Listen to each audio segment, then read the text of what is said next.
मिथुन राशि वाले बंधुओं, आप सभी का स्वागत है, हृदय से अभिनंदन है मिथुन राशि भिंड यूट्यूब चैनल में। तो मिथुन राशि वालों, जरा ध्यान से समझना, नवरात्रि के इन पवित्र दिनों में भूल कर भी किसी को मत दे देना अपनी ये एक छोटी सी चीज।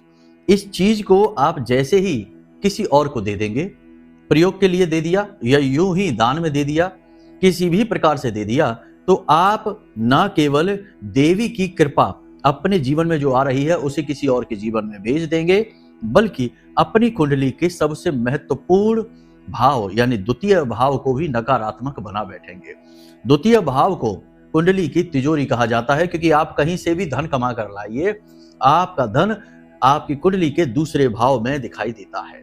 तो आज के इस विशेष कार्यक्रम में हम आपको न केवल यह बताएंगे कि आप कैसे जानबूझकर अपनी कुंडली के दूसरे भाव को दूषित कर देते हैं अपनी गलतियों पर ध्यान न देकर, इसी के साथ साथ हम आपको यह भी बताएंगे कि कौन से वो ऐसे कार्य हैं जिन्हें करने से आपकी कुंडली का दूसरा भाव एक्टिव हो जाएगा, धन भाव अति सक्रिय हो जाएगा और खुद अपनी तरफ धन को आकर्षित करेगा एक चुंबक की तरह।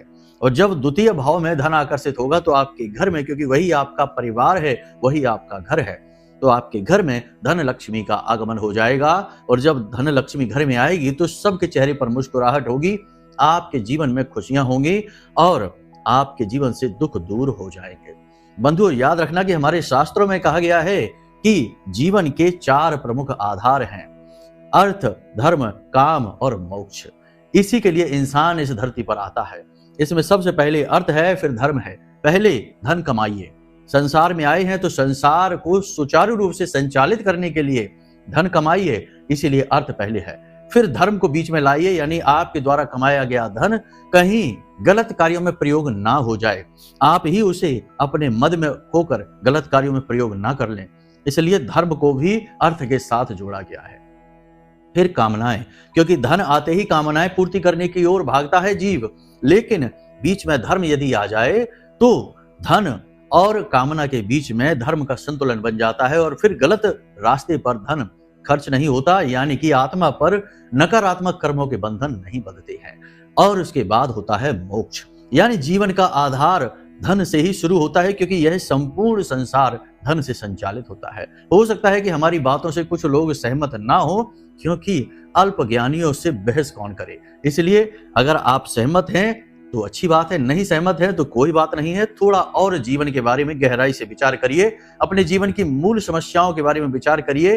केंद्र में धन ही है जिसकी वजह से आपके जीवन में समस्याओं की शुरुआत हुई है। बाद में भी समस्याएं चाहे कैसी भी दिखती हो, कि पति पत्नी के बीच विवाद है, पिता पुत्र में विवाद है, या फिर पुत्र घर छोड़कर चला गया, या किसी भी प्रकार की समस्या है, कारण उसका धन ही है अगर जड़ में जाकर देखेंगे तो, क्योंकि ये सारा संसार धन से ही संचालित हो रहा है। इसीलिए पहला सुख है निर्मल काया, दूजा सुख है घर में माया, यानी कि दूसरा सबसे महत्वपूर्ण, आपके स्वयं के अलावा दूसरा सबसे महत्वपूर्ण कारक धन बताया गया। इसीलिए माता लक्ष्मी की हर इंसान पूजा करता है, कामना करता है कि महामाई की कृपा बरसे।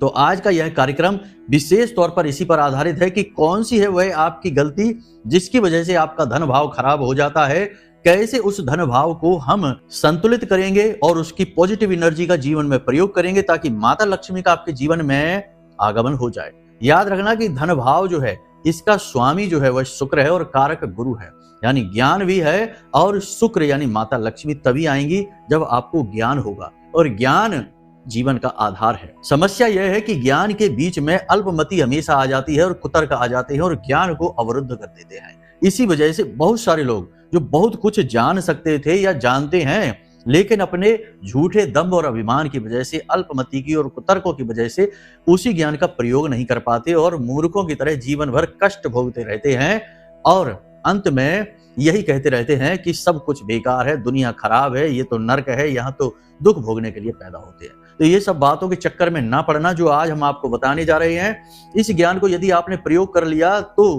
केवल 31 दिनों के अंदर अंदर आपके जीवन में धन का आगमन होगा, हर तरफ से होगा, चाहे रुका हुआ धन हो, चाहे कोई आपका पैसा दबा कर बैठा है, दे नहीं रहा है, चाहे आपका पैसा कहीं अटका हुआ है, चाहे आपने कहीं इन्वेस्ट कर रखा है और प्रॉफिट की उम्मीद कर रहे हैं, जबरदस्त लाभ हो गए, यानी हर तरफ से आपके जीवन में पैसा आकर्षित होने लगेगा। तो आज का यह कार्यक्रम बेहद ज्ञानवर्धक है, बेहद महत्वपूर्ण है, आपकी गलतियों को उजागर करेगा, फिर आपको सन्मार्ग पर लेकर जाएगा और धर्म के रास्ते पर चलकर आपको धनी बनाएगा। तो बस इस कार्यक्रम को देखना है, अंत तक देखना है, सारी बातों को ध्यान से समझना है, चीजों को नोट करते चलना है। कुछ चीजें बारीक हैं, उन्हें समझना और नोट करना जरूरी है, वरना आप भूल जाएंगे, फिर बाद में कहेंगे गुरुजी आपने क्या कहा था, हमें याद नहीं है, या फिर दोबारा से वीडियो देखना पड़ेगा। तो ध्यान के साथ बैठिए, कॉपी पेन लेकर बैठिए और चीजों को नोट करते चलिए। जो बातें बारीक हैं उन्हें लिखते चलिए, ठीक है। अब ध्यान से समझते हैं। चलिए आज के इस महत्वपूर्ण कार्यक्रम को शुरू करें। महामाई को याद करते हुए, महामाई के दिन ही चल रहे हैं, आज से नवरात्र प्रारंभ हो चुके हैं, तो कमेंट बॉक्स में पूरे भक्ति भाव से लिख डालिए, जय मां भद्रकाली कृपा करो। महामाई बहुत दयालु हैं, आपके निवेदन को जरूर स्वीकार करेंगी और आपके ऊपर उनकी कृपा अवश्य होगी। तो चलिए बंधु, अपने मूल विषय को शुरू करते हैं। अब ध्यान से सुनिए। प्यारे मित्रों, हमारे अत्यंत प्रिय और परम पूज्य अमिताचार्य जी के पास माँ बगलामुखी और माँ भद्रकाली की साधनाओं का वर्षों का अनुभव है और माता रानी की इनके ऊपर पूर्ण कृपा और सिद्धि है। आचार्य जी ने अपने सटीक कुंडली विश्लेषण और श्रेष्ठतम उपायों के माध्यम से हजारों लोगों के जीवन को खुशियों से भरा है। आचार्य जी का कुंडली विश्लेषण और उपाय करवाने का तरीका इतना अद्भुत है कि जीवन के हर एक दुख और कष्ट का कारण जड़ से ही समाप्त हो जाता है।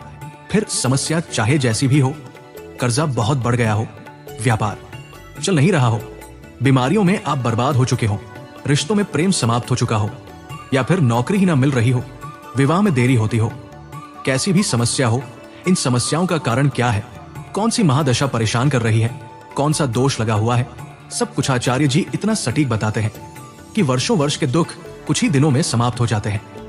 अगर आपके जीवन में भी कोई ऐसी संकट की घड़ी है तो यही सही समय है जब आप पूज्य आचार्य जी के हाथों से अपनी कुंडली का विश्लेषण करवाएं और वर्षों से चल रहे दुखों और संकटों के इस चक्र से बाहर निकल जाएं। प्यारे मित्रों, अभी वीडियो में दिए गए नंबरों पर फोन करिए और अपनी कुंडली का श्रेष्ठतम आकलन करवा डालिए। जिंदगी बदलने का ये सबसे बड़ा मौका हाथ से मत जाने दीजिएगा। जय माई की, महामाई आपका कल्याण करे। क्या ऐसा कारण है जिसकी वजह से धन लक्ष्मी की कृपा आप तक नहीं पहुंच पाती है? मेहनत करने के बाद भी फल नहीं मिलता है। जब भी बात पैसे की आती है, बात अटक जाती है, मेहनत पर पानी फिर जाता है। ऐसा क्यों होता है? कुछ चीजें हैं जो आपकी भी कमियों को बताएंगी, ध्यान से समझिए। कुछ कमियां आपके अंदर भी हैं। एक ऐसा इंसान जो कभी ना कहना नहीं जानता है, कभी धनी नहीं हो सकता है, कभी वह पैसे को आकर्षित नहीं कर सकता है, ना ही दैवीय कृपा को आकर्षित कर सकता है, क्योंकि यह दुनिया, यह संसार इस प्रकार से बना हुआ है कि यहाँ बहुत सारे लोग ऐसे हैं जो दूसरों के संसाधनों का शोषण करके दूसरे के जीवन से सकारात्मक ऊर्जा को खींचकर अपने जीवन को संचालित कर रहे हैं। यही उन्होंने व्यवसाय बना रखा है।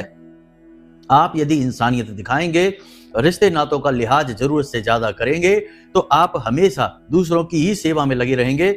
आप अपने जीवन के बारे में कभी सोच ही नहीं पाएंगे और ये आपकी बर्बादी का सबसे बड़ा कारण बनेगा। तो सबसे पहले, हर जगह नहीं लेकिन किन्हीं जगहों पर आपको ना अवश्य कहना ही होगा।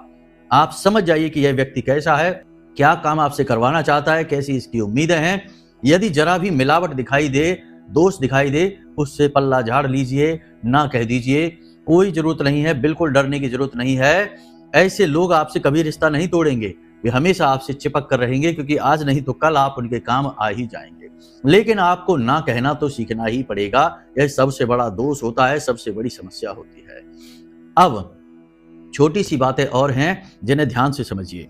अपने काम को छोड़कर इधर उधर टाइम पास करना, गप्पे हाँकने में ज्यादा मन लगना, अपने जीवन के बारे में गंभीर ना होना और कुतर्क और फिजूल के सवालों में जीवन को बर्बाद करते रहना। कोई भी आकर जब आपको कुछ अच्छा बताए तो उसकी बात को गंभीरता से ना लेना, हमेशा कुतर्क के दायरे में उसे रखना और उल्टे सीधे विचारों से उसकी बात को खारिज कर देना। देखिए, जब कोई इंसान, ज्ञानी व्यक्ति आपके सामने आता है और वो कुछ बात बता रहा है, तो जरूरी नहीं कि वे बातें सब झूठ ही हों। कुछ बातें ऐसी भी होती हैं जिनसे कि हमारे जीवन में सफलता के दरवाजे खुल जाते हैं। लेकिन अगर हम हर बात को शक की नजर में देखेंगे, हर इंसान पर शक करेंगे, हर व्यक्ति की बात को झूठ और गलत साबित करते फिरेंगे, तो फिर हमें मार्ग कहां से मिलेगा, ज्ञान कहां से प्राप्त होगा।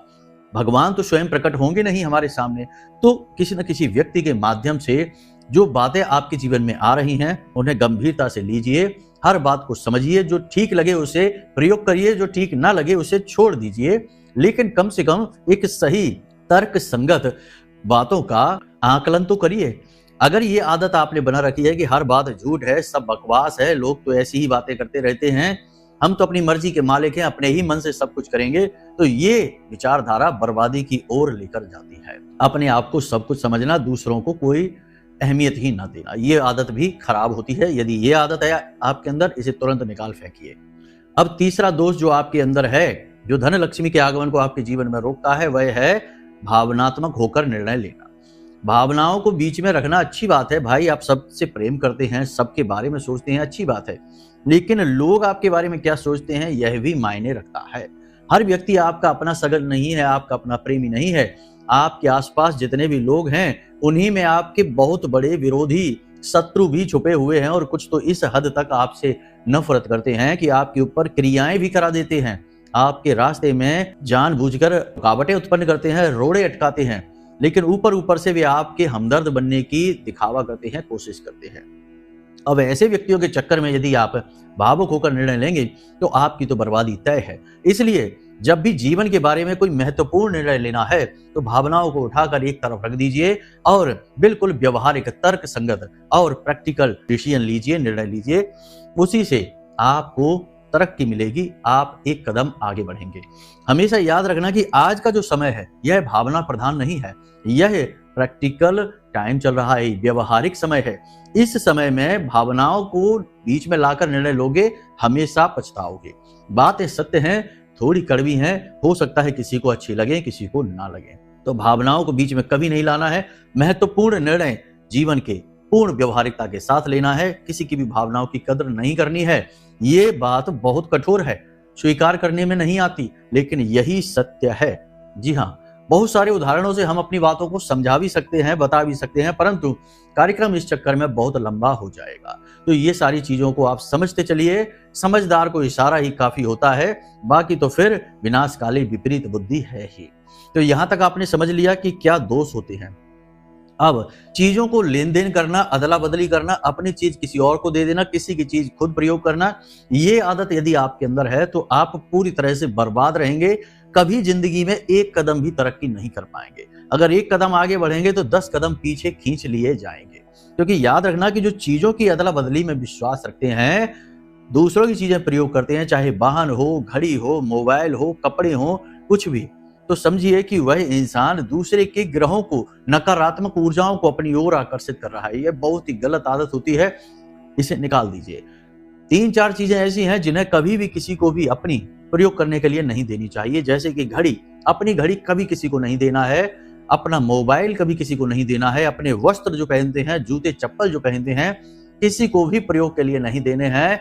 और सबसे महत्वपूर्ण कि अपना वाहन कभी किसी को भी चलाने के लिए भी नहीं देना है, प्रयोग के लिए भी नहीं देना है। कारण इसका यह है कि ये सारी चीजें ग्रहों से संबंधित हैं। किसी का संबंध राहु से है, किसी का संबंध शुक्र से है, किसी का संबंध शनि से है और किसी का संबंध शुक्र से है।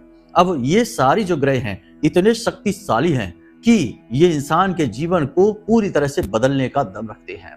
याद रखना कि ग्रह माला में जो देव ग्रह हैं वे आपको खुशी दे सकते हैं, आनंद दे सकते हैं, संतुष्टि दे सकते हैं, ज्ञान दे सकते हैं, लेकिन धन दौलत, अपार धन दौलत, अपार कामयाबी ये ग्रह नहीं दे सकते। जैसे सूर्य है, चंद्रमा है, गुरु है, बुध है, ये ग्रह देव ग्रह हैं। ये ग्रह आपको तरक्की, जीवन में चमत्कारी तरक्की नहीं दे सकते, अपार धन दौलत, अपार कामयाबी नहीं दे सकते। आपको इज्जत खूब दिलाएंगे, आपका समाज में रुतबा बढ़ जाएगा, लेकिन आप धनी व्यक्ति नहीं बनेंगे। धनी व्यक्ति बनने के लिए आपको नकारात्मक पापी ग्रहों की शरण में जाना पड़ेगा। जैसे कि शुक्र है, एक राक्षस ग्रह है, और शनि है, राहु है, केतु है और मंगल है। जब ये ग्रह आपके ऊपर कृपा करते हैं तब इंसान रातों रात करोड़पति, अरबपति बन जाता है और उसका वर्चस्व, समाज में रुतबा एक अलग ही लेवल पर हो जाता है। लोग जब वो आता है समाज में कहीं बैठने के लिए तो कुर्सियां छोड़ देते हैं। तो आपको इन ग्रहों से जुड़ी चीजें कभी किसी को भी नहीं देनी है, खास तौर से अपनी घड़ी, क्योंकि घड़ी का सीधा संबंध राहु से हो जाता है। तो इन बातों का ध्यान रखिए। हम देखते हैं कि अक्सर आपकी राशि के जातकों के अंदर ये दोष पाया जाता है कि चीजों की अदला बदली करते रहते हैं। अब बात करते हैं कि कौन सी है वह एक चीज, लेकिन उससे पहले आपको बता दें कि आपकी कुंडली का दूसरा जो भाव है, अपनी कुंडली उठाकर आप देखिए, अपनी कुंडली में देखिए कि दूसरा भाव जो है वह, पहला तो लगन हो गया, उसके बाद दूसरा भाव है, वह भाव जो है वह धन की तिजोरी कहा जाता है। उसमें धन दिखता है कि आपके पास जीवन में कितनी धन दौलत होगी। यदि आपने उस भाव को दूषित कर दिया तो आप जीवन में कभी धनी नहीं बन सकते। अब जैसे कि कहा जाता है, यत्र नार्यस्त पूज्यन्ते रमन्ते तत्र देवता। अब जहां नारियों का सम्मान है वहां देवताओं का वास होता है, और नारियों का सीधा संबंध शुक्र से होता है।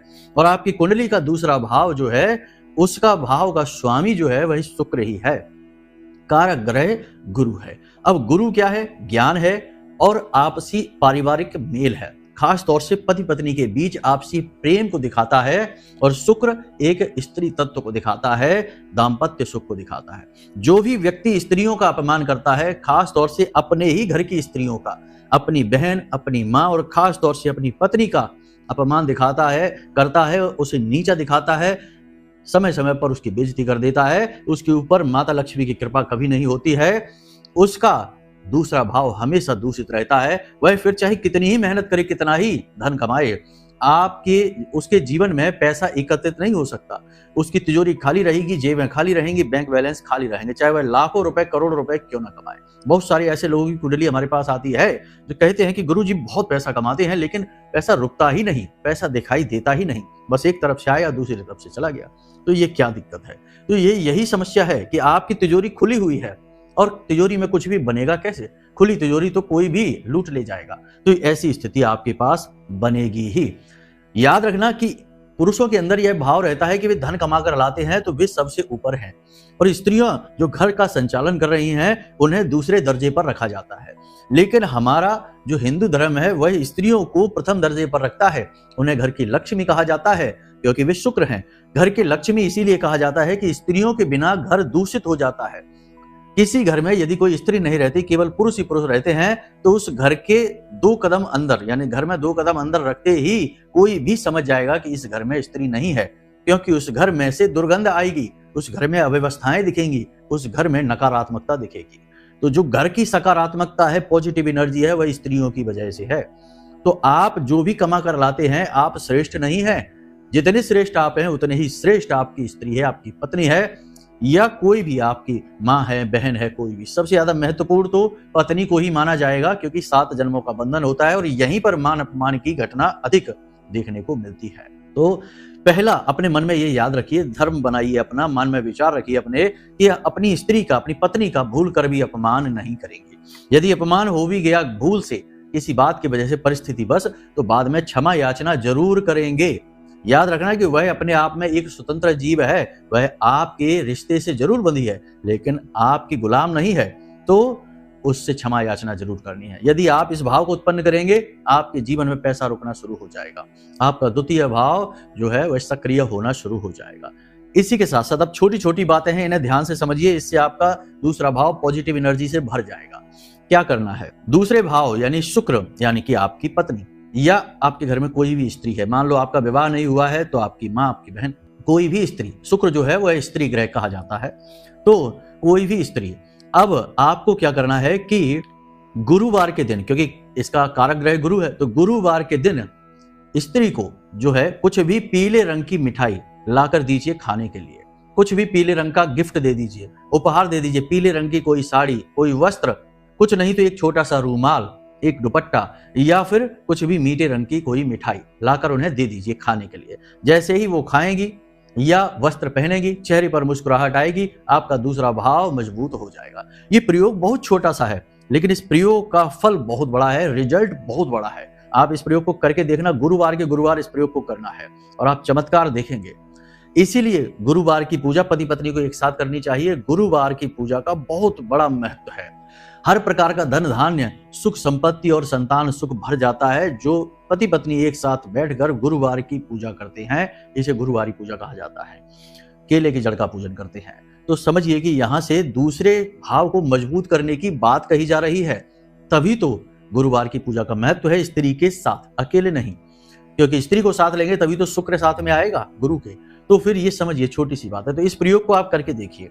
अब अपने दूसरे भाव में यह भी देखिए कि कौन सा ग्रह बैठा है, क्योंकि खाली भाव तो होता नहीं, कोई ना कोई ग्रह तो बैठ ही जाता है, कभी कभी खाली भी होता है। यदि भाव खाली है तो कोई बात नहीं, इतना ही प्रयोग करिए। हो सके तो पति पत्नी एक साथ मिलकर केले की जड़ का पूजन कर लीजिए, कमाल ही हो जाएगा। माता लक्ष्मी हर तरफ से आपके जीवन में आएंगी। दूसरा प्रयोग यह है कि देखिए कि आपके जो दूसरा भाव है उसमें कोई ग्रह बैठा है कि नहीं। यदि कोई पापी ग्रह बैठा है, जैसे शनि है, जैसे राहु है, केतु है, या फिर स्वयं शुक्र ही बैठा है, कोई भी ग्रह बैठा है, तो आपको उस ग्रह से जुड़ी हुई चीज भूल कर भी किसी को नहीं देनी है। राहु बैठा है, यानी कि राहु यह कहता है कि हर कार्य को समय पर करिए, हर कार्य में पूरी जान लगा दीजिए और किस्मत पर अंधविश्वास न करिए, यानी कि जुआ और शेयर मार्केट और सट्टेबाजी जैसी चीजों में ना जाइए, वरना धोखा मिल जाएगा। तो राहु से जुड़ी चीजें किसी को भी नहीं देनी है। मंदिर में आप दान अवश्य करना। घड़ी राहु से जुड़ी हुई है, मंदिर में एक घड़ी दान करके देख लेना गुरुवार के दिन, कमाल हो जाएगा, हम लिख कर देते हैं आपको। इसी प्रकार कोई दूसरा ग्रह यदि बैठा है, अगर वह पापी ग्रह है तो उससे जुड़ी चीजें किसी को भी प्रयोग में नहीं देनी है। अगर वह देव ग्रह है, जैसे कि सूर्य है, तो अपने पिता को खुश करिए। यदि चंद्रमा वहां बैठा है तो अपनी मां को खुश करिए। देव ग्रह है तो उससे जुड़े अपने रिश्तों को खुश करने की कोशिश करिए। चीजें आप आराम से उन्हें दे सकते हैं, प्रयोग के लिए दे सकते हैं, लेकिन पापी ग्रहों से जुड़ी हुई चीज कभी भी किसी को मत देना और उन चीजों को मंदिर में जाकर दान अवश्य कर देना। आपका कल्याण हो जाएगा, दूसरा भाव कुंडली का आपका एक्टिव हो जाएगा और शुद्ध एनर्जी धन की आपके जीवन में आ जाएगी। अब एक महत्वपूर्ण बात कि केवल क्रियाएं कर लेने से काम नहीं चलेगा, कुछ चीजें हैं, कठोर बातें हैं, अपने जीवन में जरूर आजमाना। कि पापी ग्रह हमेशा धन देते हैं, करोड़पति बनाते हैं, अरबपति बनाते हैं, लेकिन पापी ग्रहों की अपनी शर्तें होती हैं, कठोर शर्तें होती हैं, उनका पालन न करने वाला हमेशा उनका शिकार बनता है। इसीलिए आपने देखा होगा कि राहु, केतु, शनि, मंगल, इनके चक्कर में जाने कितनों की जिंदगी बर्बाद हुई है। तो आप समझिए कि इनकी शर्तें क्या हैं। इनकी सबसे बड़ी शर्त यह है कि गलत कार्य जीवन में नहीं करना है, शोषण करके धन नहीं कमाना है, जुआ, शराब, सट्टेबाजी, नकारात्मक चीजों से, मांसाहार से दूर रहना है और अचानक से धन कमाने की कोशिश नहीं करनी है। अगर ये ग्रह आपके खुश हो गए तो खुद ही आपको अचानक से धन देंगे, रातों रात करोड़पति बनाएंगे। फिजूल में आपको अपना दिमाग लगाने की जरूरत नहीं है, जो आप कर रहे हैं उसी में आपकी तरक्की के मार्ग खुल जाएंगे। ये छोटी छोटी सी बातें हैं, इनका जो ख्याल रखता है उस इंसान का उद्धार निश्चित होता है, उसका दूसरा भाव एक्टिव हो जाता है, माता रानी की उसके ऊपर विशेष कृपा होती है। अब एक चीज के विषय में जो हमने आपको बताया वह यह है कि धर्म से जुड़ी हुई कोई भी चीज, जैसे रुद्राक्ष है, कोई भी नग है, रत्न है, या पूजा पाठ की सामग्री है, या कोई धार्मिक ग्रंथ है, नवरात्रि के दिनों में इन्हें किसी को भी मत दे देना। इत्र भी पूजा पाठ की सामग्री का ही हिस्सा है, इसे भी किसी को मत दे देना।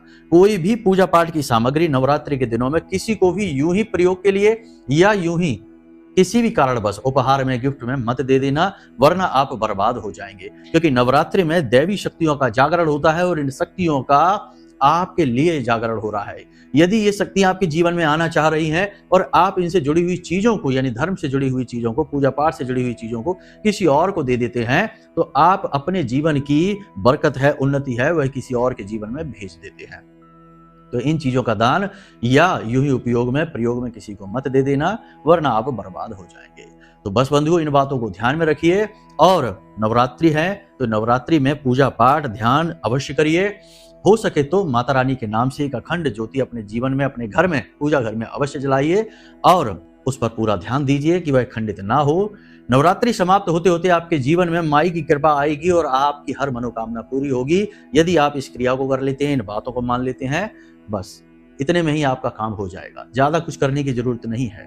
बाकी माता रानी की कृपा और आशीर्वाद आप पर बना रहे, महामाई आपके जीवन में खुशियां लेकर आए, बस यही हम कामना करते हैं। यदि कोई मन में प्रश्न उठे या कुंडली विश्लेषण कराना हो तो नंबर हमने वीडियो में दे रखे हैं, इन नंबरों पर फोन करिए, सारी जानकारी प्राप्त करिए, हम स्वयं आपकी कुंडली का विश्लेषण करके आपको देंगे। तो हमेशा खुश रहिए, मुस्कुराते रहिए, सकारात्मक रहिए, महामाई पर अपनी आस्था और विश्वास बनाकर रखिए, क्योंकि आपका उद्धार तो वहीं से होना है। तो प्रेम से बोलिए जय माई की। महामाई आपका कल्याण करें। धन्यवाद। हमारे प्रिय और परम पूज्य आचार्य जी ने अपनी साधनाओं के अनुभवों पर आधारित शक्तिशाली उपाय और क्रियाओं के माध्यम से हजारों लोगों के जीवन को पूरी तरह से बदला है। आचार्य जी के द्वारा बताया गया हर एक उपाय इतना सटीक और कारगर होता है कि जो भी इसे पूरे भाव के साथ कर लेता है उसे साक्षात महामाई की कृपा और आशीर्वाद प्राप्त हो जाती है। इसलिए निसंकोच इन उपायों को पूरे भाव के साथ करिए, आपका कल्याण होगा। जय माई की।